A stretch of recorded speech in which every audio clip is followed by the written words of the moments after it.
Біз бүгін Хэллоуинде өтіп жүріп, тек костюмымыз жоқ, қандай ғана бар бетінде.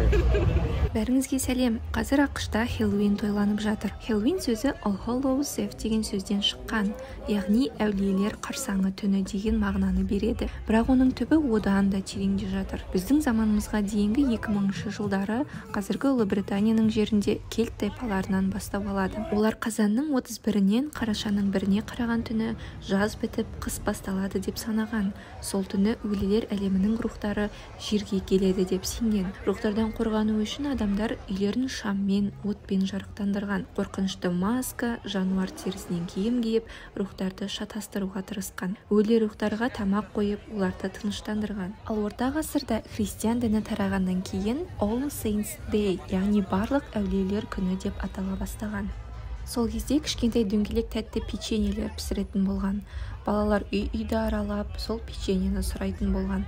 Оның орнына олар қайтыс болған адамдардың жаны үшін дұға оқуға уәде еткен. Осы дәстүр кейін Trick or Treat, тәтті бермесең бұзақылық жасаймын түрінде сақталып қалған. Балалар үйлерінің есігін қағып Trick or Treat дейді. Егер тәтті бермесе, түрлі бұзақылықтар жасайтын болған. Қазір Хэллоуин рухтарға емес, жай көңіл көтеруге, костюм киюге арналған мереке. Тарихқа үңіліп жатырған ешкімді көрмейсің.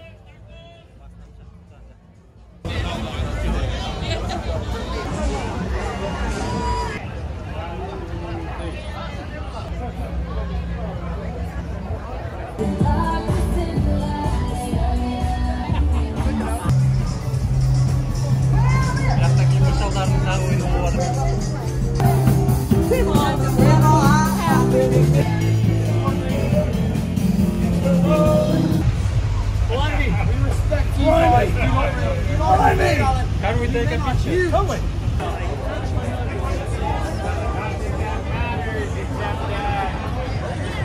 Спасибо.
Назар аударғандарыңызға рахмет. Бізге лайк басып, тіркеліп, қолдап кетіңіздер.